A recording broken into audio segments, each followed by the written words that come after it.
వాడొస్తాడు, మనం వెళ్దాం. నాకిష్టం లేదమ్మా, నేను రాను. ప్రేమ్, మీ మావయ్య గారు ఇష్టపూర్వకంగా ఇస్తుంది, తీసుకోవాలి. పెద్దవాళ్ళ ముందు ఇలాగేనా బిహేవ్ చేసేది? ఆయనకి అల్లుడికి ఏదైనా పెట్టాలి, అచ్చట ముచ్చట తీర్చుకోవాలని ఉంటుంది కదా, అదే కదా చెప్తున్నారు. అర్థం చేసుకోవాలి గాని ఇలా మొండికేస్తావేంటి?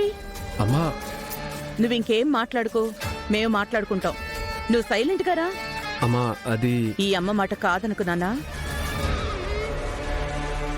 100 కోట్లంటే వదులుకుంటాననుకున్నావా అన్నయ్య? పదండి అన్నయ్య.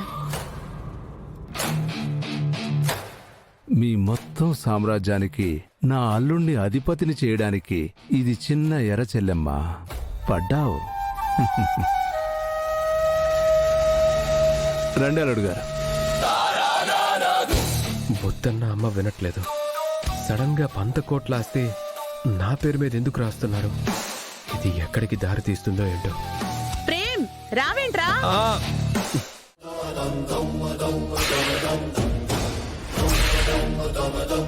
హర్షవర్ధన్ కి చంద్రిక కూడా భార్య అని బయట 10 మందికి తెలిసిన రోజు నా చేతిలో ఆ చంద్రికకి నూకలు చెల్లిపోయినట్టే.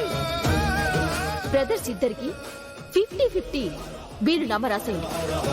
ఆస్తిలో బిజినెస్ లో అరుణ్ సార్ కి 80% అని వీళ్ళు నమ్మరాయం. మా రమ్మకే ఇదంతా. ఇది స్వార్థం. మరి నీకున్నదేంటో? జరుగుతున్న పరిణామాలన్నీ ఆందోళన కలిగించేలానే ఉన్నాయి.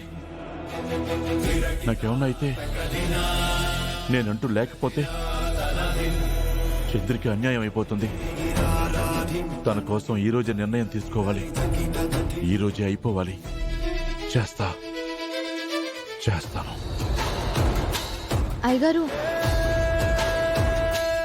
అయ్యగారు, ఏంటి అంతగా ఆలోచిస్తున్నారు?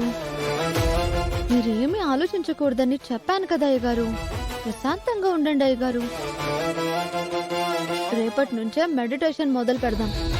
మీకు అప్పుడు పీస్ఫుల్ గా ఉంటుంది, సరేనా? ఇప్పుడు ఈ ఫ్రూట్స్ తినండి.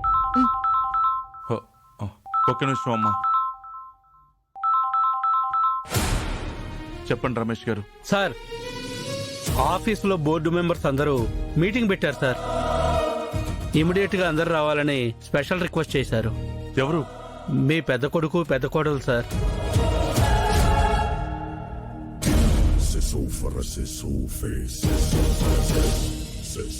Good morning sir.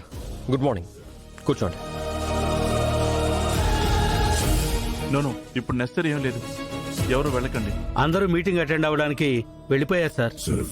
నాకేదో డౌట్ అనిపించి మీకు కాల్ చేశాను. Good morning sir. Good morning. మీరు వస్తే గానీ మీటింగ్ ఆగే అవకాశం లేదు సార్. సరే, వస్తాను రమేష్ గారు. ఇప్పుడే బయలుదేరొస్తాను. Okay sir. అయ్యగారు, ఎక్కడికి? ఇప్పుడే బయలుదేరి వస్తానని చెప్తున్నారు. ఆఫీస్కి చామంతి, నువ్వు రామ్మా. మనం అర్జెంటుగా ఆఫీస్కి వెళ్ళాలి. అయ్యో, మీరున్న పరిస్థితుల్లో ఎక్కడికి వద్దయ్య గారు. ఏం అవసరం లేదు. అక్కడ ఎమర్జెన్సీ నీకు అర్థం కావట్లేదు చామంతి. వాళ్ళంతా అక్కడ ఏదో చేస్తున్నారమ్మా. మనం వెళ్ళి తీరాలి. ఎవరయ్య గారు?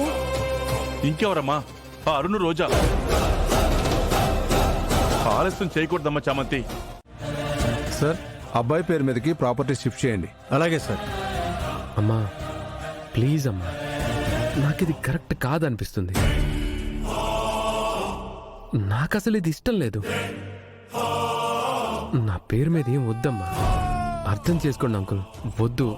నాకు అర్థమైందిలే బాబు, నీ మనసు అలాంటిది.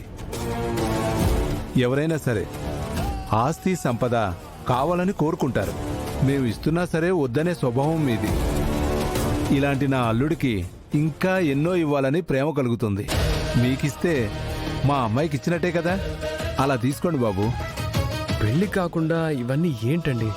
రిజిస్ట్రేషన్ అయిపోయాక మీ పెళ్ళే కదా ప్రేమ్. అందుకని ఇది కట్నంగా అనుకుంటున్నావమ్మా? నాకు అలాంటివి నచ్చవని నీకు తెలుసు కదమ్మా. కట్నం అని మీ మామగారు చెప్పారా? అది గిఫ్ట్ రా. అవును బాబు, ఏదో చిన్న గిఫ్ట్ అనుకో. ఇంకా మీకు ఎలా చెప్పాలి? ఎవరు చెప్పమన్నారు? ఇంట్లో చెప్పాను కదా. ఇంకేం మాట్లాడుకో, కామ్గా ఉండు.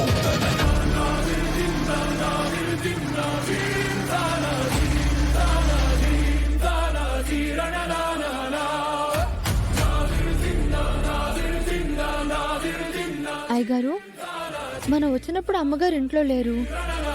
ఇప్పుడు డాక్యుమెంట్స్ కోసం ఇంటికి వెళ్ళినప్పుడు లేరు. ఎక్కడికి వెళ్ళి ఉంటారు? డబ్బు కోసం పరిగెడుతూ ఉంటుంది కదా, ఎక్కడికో వెళ్ళుంటుందిలేమ్మా. ఈ విషయం అమ్మగారికి అమ్మగారికే కాదమ్మా, ఎవ్వరికి తెలియకూడదు. వెళ్దాం పదమ్మా.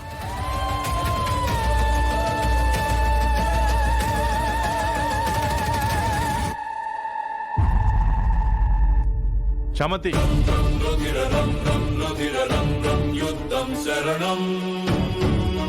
పదమ్మా.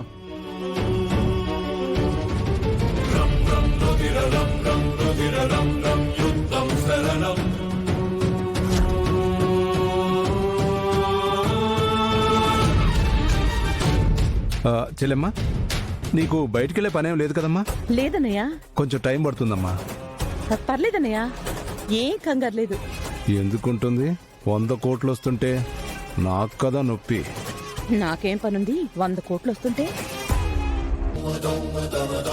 నమస్తే సార్, మీరేంటి సార్ ఇలా వచ్చారు? ఏం శ్రీను, బాగున్నావా?